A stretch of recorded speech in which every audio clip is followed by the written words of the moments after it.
Hello viewers, আসসালামু আলাইকুম। আমার আজকের রেসিপি সাতপুরা। ঘরে থাকা উপকরণ দিয়ে চটপটে এই সাতপুরা তৈরি করা যায়। সাতপুরা তৈরি করার জন্য প্রথমে আমি নিয়ে নিব আটা। এখানে আমি 2 কাপ আটা নিয়ে নিয়েছি। এর মধ্যে 2 টেবিল চামচ চিনি দিয়ে দিচ্ছি। দিয়ে এর মধ্যে পরিমাণ মতন লবণ দিয়ে দিচ্ছি। দিয়ে তারপর দিয়ে দিলাম 1/3 কাপ সয়াবিন তেল। তেলটা দিয়ে ভালোভাবে হাত দিয়ে মেখে নিতে হবে। মেখে নেওয়ার পরে অল্প অল্প পানি দিয়ে একটা ডো তৈরি করে নেব। এখন আমি ডোটাকে 20 মিনিটের জন্য রেস্টে রাখব।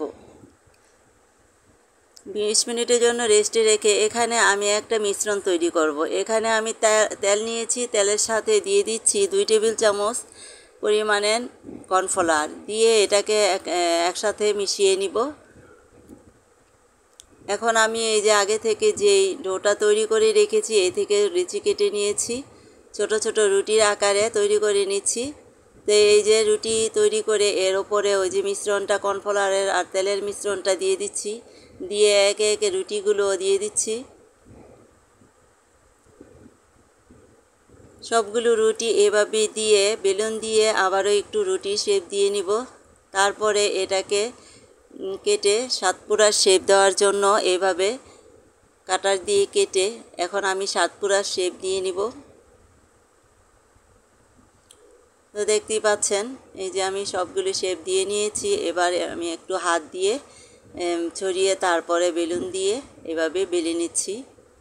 এই তো তৈরি হয়ে গেছে। এখন আমি তেলের মধ্যে ভেজে নেব। তেলটা মিডিয়াম গরম হলে এই সাতপুরাগুলোকে দিয়ে দিতে হবে। দিয়ে তারপরে মিডিয়াম আঁচে ধীরে ধীরে সাতপুরাগুলোকে ভেজে নিতে হবে।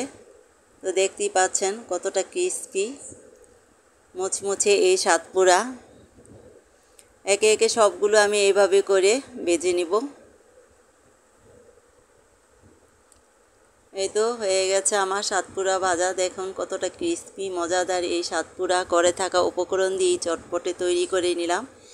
এর ওপরে আপনারা চাইলে মধু অথবা চিনির শিরা করে উপরে দিয়ে নিতে পারেন। আমি এখানে দিয়ে দিলাম মধু উপরে দিয়ে তারপরে এর ওপরে আমি পেস্তা বাদাম কুচি করে রাখা দিয়ে দেব।